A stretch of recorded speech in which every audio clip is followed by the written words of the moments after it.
Assalamualaikum warahmatullahi wabarakatuh. Perkenalkan, nama saya Meisa Sapirna dari kelas R2E. Pada presentasi kali ini, saya ajukan untuk memenuhi tugas fonologi Bahasa Indonesia yang diampu oleh Bapak Irwan Siagian MPD.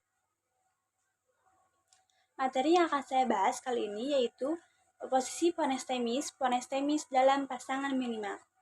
Adapun untuk pembahasan materinya adalah A. Hakikat oposisi fonestemis, B. Jenis-jenis oposisi fonestemis, C. Fungsi oposisi fonestemis, lalu D. Hakikat fonestemis dalam pasangan minimal, E. Proses identifikasi fonestemis dalam pasangan minimal, dan F. Manfaat fonestemis dalam pasangan minimal. Langsung saja, pada bagian A, yaitu hakikat oposisi fonestemis. Suwandi tahun 2012 menyatakan bahwa oposisi fonestemis adalah pertentangan antara dua bunyi dalam satuan kata yang menimbulkan perbedaan makna dan berfungsi sebagai dasar identifikasi fonem. Berdasarkan pendapat tersebut, dapat diartikan bahwa oposisi fonestemis adalah perbedaan bunyi yang terjadi pada posisi yang sama dalam kata sehingga menghasilkan makna yang berbeda. Hal ini menjadi cara penting untuk mengenali atau menentukan bahwa bunyi-bunyi itu adalah fonem yang berbeda dalam suatu bahasa. Contohnya, kata paku versus saku. Fonem P pada paku dan fonem S pada saku menempati posisi yang sama, yaitu awal kata. Perubahan fonem P menjadi fonem S membuat maknanya berubah total. Ini membuktikan keduanya adalah fonem yang berbeda melalui oposisi fonestemis. Menurut Ramlan, tahun 2013 menyatakan bahwa oposisi fonestemis terjadi bila dua bunyi yang berbeda menempati posisi yang sama dan menyebabkan perbedaan makna, sehingga keduanya dianggap fonem yang berbeda. Berdasarkan pendapat tersebut, dapat diartikan bahwa untuk membuktikan dua bunyi adalah fonem yang berbeda, kita harus melihat apakah mereka bisa saling menggantikan pada posisi yang sama dalam kata dan menyebabkan perubahan makna. Jika iya, maka terjadi oposisi fonestemis. Contoh, kata batu versus satu. Fonem B dan fonem S muncul pada posisi awal kata. Mengganti fonem B dengan fonem S mengubah makna kata batu sejenis benda keras menjadi satu atau bilangan.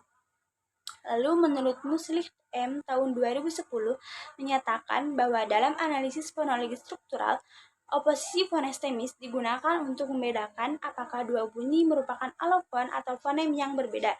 Berdasarkan pendapat tersebut, dapat diartikan bahwa oposisi fonestemis dipakai untuk memeriksa apakah dua bunyi hanyalah variasi dari fonem yang sama atau alofon atau benar-benar fonem berbeda. Kalau pergantian bunyi dalam konteks yang sama mengubah makna, maka itulah fonem berbeda. Contoh, kata kali versus gali. Fonem K pada kali dan fonem G pada gali berada di posisi yang sama, yaitu awal kata. Mengganti fonem K dengan fonem G mengubah makna kali atau sungai menjadi gali, yaitu perintah atau bentuk kata kerja. Ini menunjukkan bahwa fonem K dan fonem G adalah fonem yang berbeda. Lalu menurut HRA tahun 2013 menyatakan bahwa pasangan minimal yang memperlihatkan perbedaan makna akibat perbedaan satu bunyi disebut beroposisi fonestemis dan menunjukkan adanya fonem yang berbeda. Berdasarkan pendapat tersebut dapat diartikan pentingnya pasangan minimal sebagai bukti oposisi fonestemis. Pasangan minimal adalah dua kata yang hanya berbeda pada satu bunyi dan perbedaannya membuat makna menjadi berbeda, sehingga membuktikan bahwa bunyi tersebut adalah fonem berbeda. Contoh, kata kaki versus kasih. Fonem K pada kaki dan fonem S pada kata kasih berbeda di posisi kedua. Mengganti fonem K dengan fonem S mengubah makna kaki, yaitu bagian tubuh, menjadi kasih atau bentuk imperatif nama ataupun nama. Lalu perbedaan satu bunyi ini membuktikan oposisi fonestemis. Selanjutnya, menurut Halim A tahun 2011 menyatakan bahwa fonem ditentukan melalui oposisi fonestemis, yaitu pertentangan bunyi dalam konteks yang sama dan bermakna. Berdasarkan pendapat tersebut dapat diartikan bahwa oposisi fonestemis terjadi ketika dua bunyi muncul pada posisi yang sama dalam kata dan menyebabkan perubahan makna. Hal ini yang menjadi cara untuk menentukan bahwa keduanya adalah fonem berbeda. Contoh, pada kata masa versus nasa, fonem P pada masa dan fonem N pada nasa muncul di posisi awal kata. Mengganti fonem M dengan fonem N mengubah makna masa atau satuan waktu menjadi nasa, bisa sebuah nama lembaga atau nama orang.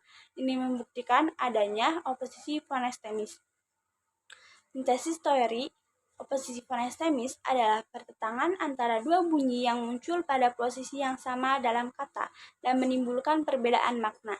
Konsep ini menjadi dasar penting dalam analisis fonologi untuk menentukan apakah dua bunyi merupakan fonem yang berbeda. Oposisi fonestemis digunakan untuk mengidentifikasikan fonem dengan cara membandingkan pasangan kata yang berbeda. Satu bunyi tetapi memiliki makna berbeda. Dengan demikian, oposisi fonestemis menjadi alat utama dalam membuktikan adanya fonem berbeda dalam suatu bahasa. Pembahasan selanjutnya adalah B. Jenis-jenis oposisi fonestemis. Untuk jenis-jenisnya ada 3. Yang pertama, oposisi privatif. Yang kedua, oposisi gradual. Dan yang ketiga, oposisi ekuatif. 1. Oposisi privatif. HRA tahun 2012 menyatakan bahwa oposisi privatif adalah oposisi yang hanya berbeda pada satu ciri distintif, yaitu salah satu memiliki ciri tersebut dan yang lainnya tidak. Berdasarkan pendapat tersebut, dapat diartikan bahwa dalam oposisi privatif, kita hanya melihat satu ciri pembeda. Misalnya, voicing adalah salah satu ciri bunyi bersuara, memiliki ciri plus voice. Yang tak bersuara, minus voice. Contoh, T atau tak bersuara atau minus voiced dengan fonem D bersuara atau plus voiced. Contoh katanya, kata tari dengan kata dari, fonem T dan fonem D itu hanya berbeda pada fitur bersuara. Yang kedua ada oposisi gradual. Ramlan M tahun 2013 menyatakan bahwa oposisi gradual terjadi bila perbedaan bunyi bersifat bergradasi atau bertingkat. Misalnya dalam kualitas vokal. Berdasarkan pendapat tersebut, dapat diartikan bahwa oposisi gradual menunjukkan tentang atau tingkatan perbedaan. Tidak hanya ada atau tidak, tetapi lebih tinggi atau lebih rendah, lebih depan atau lebih belakang. Contohnya, fonem I dengan fonem E. Fonem I merupakan vokal tinggi, sedangkan fonem E merupakan vokal menengah. Contoh katanya ada kata bila dengan kata bela. Yang terakhir, oposisi ekuatif. Muslih M tahun 2010 menyatakan bahwa oposisi ekuatif terjadi bila perbedaan di antara dua bunyi tidak dapat dijelaskan dengan sebagai oposisi privatif atau gradual. Berdasarkan pendapat tersebut, dapat diartikan bahwa ekuatif adalah semacam kategori sisa atau bunyi-bunyi yang berbeda secara kualitatif tanpa satu ciri plus ataupun minus atau skala bertingkat. Contohnya, fonem S dengan fonem M, kata sapu dengan kata mapu atau imajinasi, S, fonem S, yaitu frikatif tak bersuara, sedangkan fonem M nasal bersuara. Ciri-cirinya tidak bertingkat ataupun plus atau minus yang sama, tapi benar-benar berbeda kelas bunyinya. Selanjutnya ada C, fungsi oposisi fonestemis. Untuk fungsinya ada 4. Yang pertama, menentukan sistem fonem suatu bahasa. Yang kedua, membedakan makna. Yang ketiga, dasar analisis fonologi dan deskripsi bahasa. Yang keempat, membantu dokumentasi bahasa daerah atau asing. Yang pertama, menentukan sistem fonem suatu bahasa. Muslih M tahun 2010 menyatakan bahwa dalam analisis fonologi struktural, oposisi fonestemis digunakan untuk membedakan apakah dua bunyi merupakan alofon atau fonem yang berbeda. Berdasarkan pendapat tersebut, dapat diartikan bahwa oposisi fonestemis adalah cara utama untuk menentukan sistem fonem dalam bahasa dengan melihat bunyi yang menimbulkan perbedaan makna pada posisi yang sama. Kita tahu itu fonem berbeda. Contohnya, kata paku dengan kata sapu. Fonem P dengan fonem S adalah fonem yang berbeda. Lalu yang kedua, membedakan makna kata. Ramlan M tahun 2013 menyatakan bahwa oposisi fonestemis terjadi bila dua bunyi yang berbeda menempati posisi yang sama dan menyebabkan perbedaan makna, sehingga keduanya dianggap fonem yang berbeda. Berdasarkan pendapat tersebut, dapat diartikan bahwa fungsi utama dari oposisi fonestemis yaitu membedakan makna kata. Tanpa oposisi fonestemis, bunyi tidak bisa diidentifikasikan sebagai fonem yang berbeda. Contoh ada pada kata tari dengan kata dari. Fonem T dengan fonem D itu membedakan makna. Yang ketiga, dasar analisis fonologi dan deskripsi bahasa. Menurut Khair Abdul tahun 2012 menyatakan bahwa pasangan minimal yang memperlihatkan perbedaan makna akibat perbedaan satu bunyi disebut beroposisi fonestemis dan menunjukkan adanya fonem yang berbeda. Berdasarkan pendapat tersebut dapat diartikan bahwa pasangan minimal sebagai bukti untuk analisis fonologi. Melalui identifikasi oposisi fonestemis, kita bisa membuat deskripsi fonologis bahasa yang sistematis. Contoh, kata kali dengan kata gali itu bukti dalam analisis fonologi. Fungsi yang keempat adalah membantu dokumentasi bahasa daerah atau asing. Menurut Halim A. tahun 2011 menyatakan bahwa fonem ditentukan melalui oposisi fonestemis, yaitu pertentangan bunyi dalam konteks yang sama dan bermakna. Berdasarkan pendapat tersebut dapat diartikan bahwa oposisi fonestemis sebagai alat penentu fonem ini sangat penting dalam dokumentasi bahasa daerah atau asing, supaya sistem bunyi bisa dicatat dengan akurat. Contohnya, penelitian bahasa daerah yang belum terdokumentasi menjadi analisis oposisi fonestemis untuk menentukan sistem fonem. Lalu pembahasan selanjutnya yaitu D. Hakikat fonestemis dalam pasangan minimal. Khair A. tahun 2015 menyatakan bahwa fonem adalah satuan bunyi terkecil dalam suatu bahasa yang mampu membedakan makna. Kehadiran pasangan minimal menjadi bukti adanya oposisi fonemik dalam bahasa. Berdasarkan pendapat tersebut, dapat diartikan bahwa fonem adalah satuan bunyi terkecil dalam suatu bahasa yang mampu membedakan makna. Kehadiran pasangan minimal menjadi bukti adanya oposisi fonemik. Pasangan minimal juga membuktikan bahwa dua bunyi yang berbeda satu fonem saja dapat menyebabkan perubahan makna. Ini menjadi dasar penentuan bahwa keduanya adalah fonem berbeda. Contoh, fonem batu dengan fonem patu. Perbedaan satu fonem yaitu fonem B dan fonem P, di mana batu berarti benda keras, sedangkan patu bentuk logat atau untuk patuh. Selanjutnya, menurut Muslih M. tahun 2012 menyatakan bahwa pasangan minimal memperlihatkan kontras fonemik, yaitu dua bentuk kata yang berbeda makna hanya karena berbeda satu fonem. Ini menjadi dasar penting dalam analisis fonologi. Berdasarkan pendapat tersebut, dapat diartikan bahwa pasangan minimal menunjukkan kontras fonemik, yaitu dua bentuk kata yang berbeda, makna hanya karena berbeda satu fonem. Pasangan minimal menunjukkan bahwa perbedaan satu fonem saja menghasilkan makna baru. Ini penting dalam studi struktur fonologi suatu bahasa. Contohnya, kata kita dengan kita berbeda pada dialek glottal stop.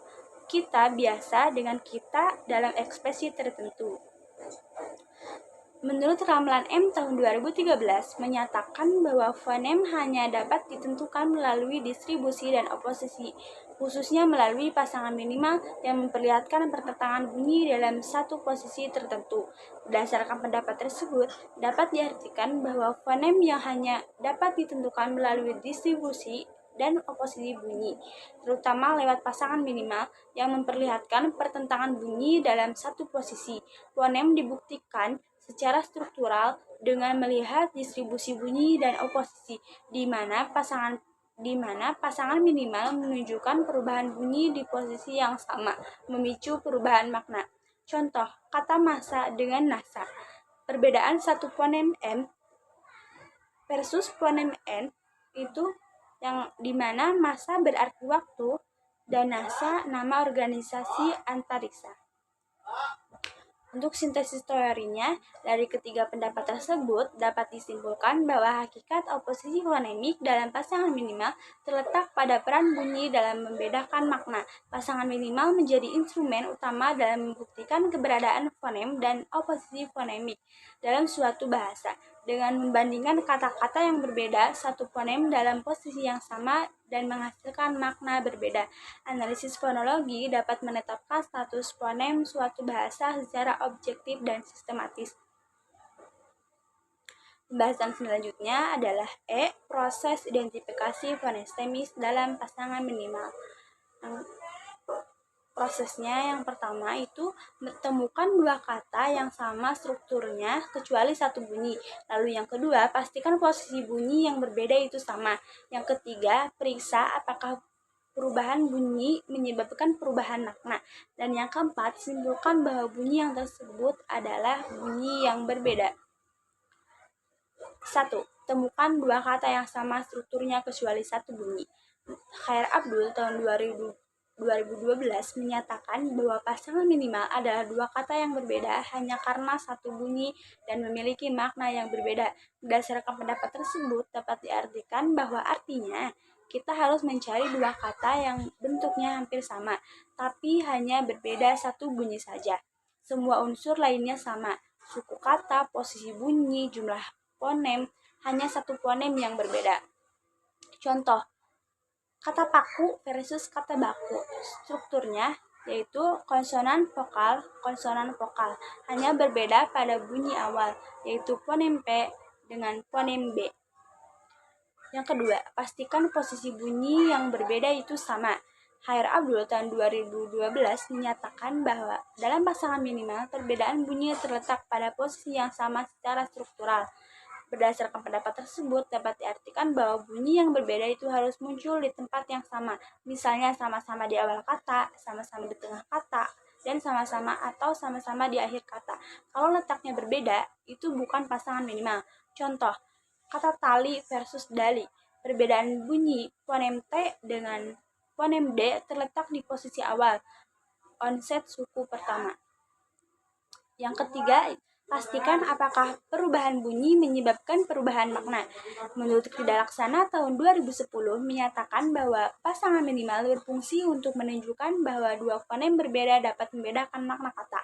Berdasarkan pendapat tersebut, dapat diartikan bahwa jika kita ganti satu bunyi dan artinya berubah total, berarti bunyi itu penting. Ini berarti kedua bunyi itu adalah fonem yang berbeda, bukan sekedar variasi bunyi. Contoh, sakit, maknanya itu merasa nyeri. Sedangkan sapit, maknanya capit atau bisa jadi itu kata daerah. Beda satu bunyi dan artinya pun juga berubah. Yang keempat, simpulkan bahwa bunyi tersebut adalah fonem yang berbeda. Menurut Verhaar tahun 2010 menyatakan bahwa kalau dua bunyi bisa mengubah makna kata dalam pasangan minimal, maka keduanya termasuk fonem berbeda. Berdasarkan pendapat tersebut, dapat diartikan bahwa jika dua bunyi yang berbeda satu bisa bikin arti kata berubah. Kita bisa simpulkan bahwa bunyi itu bunyi peran membedakan makna dalam bahasa. Maka keduanya dianggap fonem. Contoh, fonem P dengan fonem D. Dalam paku dan baku adalah fonem yang berbeda karena perbedaannya menghasilkan makna yang berbeda.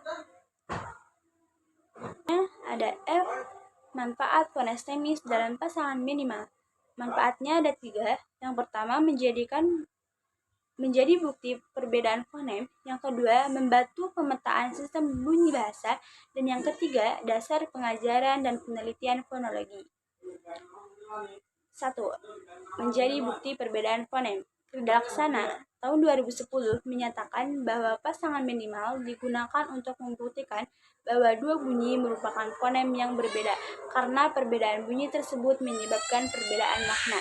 Berdasarkan pendapat tersebut, dapat diartikan bahwa pasangan minimal membantu kita memastikan kalau dua bunyi yang berbeda itu benar-benar fonem yang berbeda, bukan hanya variasi atau alofon. Ini adalah bukti formal dalam analisis fonemik. Contohnya, kata paku dengan baku, fonem P dengan fonem D. Fonem B adalah fonem berbeda karena perbedaan bunyinya menyebabkan artinya pun juga berubah. Yang kedua, membantu pemetaan sistem bunyi bahasa. Khair Abdul tahun 2015 menyatakan bahwa melalui identifikasi pasangan minimal dapat disusun interpretasi fonem suatu bahasa, yakni daftar bunyi-bunyi yang beroposisi secara sistematis. Berdasarkan pendapat tersebut, dapat diartikan bahwa dengan menemukan semua pasangan minimal, kita bisa membuat daftar lengkap fonem dalam bahasa itu. Kita jadi tahu sistem bunyi bahasa itu, misalnya berapa konsonan vokal, berapa vokal, dan bagaimana pola perbedaan bunyinya.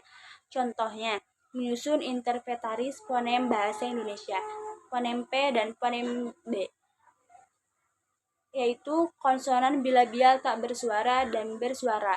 Fonem T dan fonem D yaitu konsonan alveolar tak bersuara dan bersuara. A, I, U merupakan vokal berbeda. Yang ketiga, dasar pengajaran penelitian fonologi. Herr Abdul tahun 2012 menyatakan bahwa identifikasi fonem melalui pasangan minimal menjadi landasan penting bagi pengajaran, pengucapan yang tepat, dan penyusunan deskripsi fonologi suatu bahasa. Berdasarkan pendapat tersebut, dapat diartikan bahwa mengetahui pasangan minimal membantu guru bahasa mengajarkan pelafalan yang benar.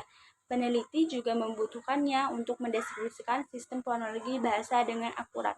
Contoh, dalam pengajaran bahasa Indonesia untuk penutur asing, menjelaskan perbedaan fonem P dan fonem B agar pelajaran tidak keliru mengucapkan paku menjadi baku. Dalam penelitian bahasa daerah, mencari pasangan minimal untuk mendokumentasikan bunyi-bunyi unik bahasa itu. Simpulan materi.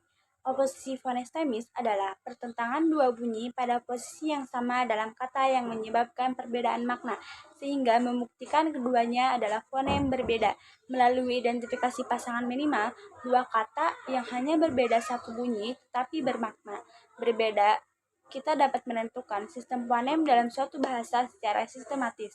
Jenis oposisi fonestemis meliputi oposisi privatif, yaitu berbeda satu ciri distintif, lalu oposisi gradual atau perbedaan gradasi, dan oposisi ekuatif atau perbedaan kualitatif yang tidak bertingkat. Lalu fungsi oposisi fonestemis sangat penting dalam analisis fonologi, yaitu membedakan makna kata, menentukan sistem fonem suatu bahasa menjadi dasar deskripsi fonologi, serta membantu dokumentasi bahasa daerah atau asing. Proses identifikasinya dilakukan dengan menemukan pasangan kata yang sama strukturnya kecuali satu bunyi di posisi yang sama dan memastikan perbedaan bunyi tersebut menghasilkan perubahan makna. Manfaat analisis ini adalah sebagai bukti formal perbedaan fonem, membantu pemetaan sistem bunyi bahasa, serta menjadi dasar pengajaran dan penelitian fonologi. Dengan demikian, pemahaman tentang oposisi fonestemis dan pasangan minimal menjadi landasan penting dalam studi fonologi untuk mendeskripsikan sistem bunyi suatu bahasa secara tepat dan ilmiah. Itu saja materi yang dapat saya sampaikan pada presentasi kali ini. Terima kasih.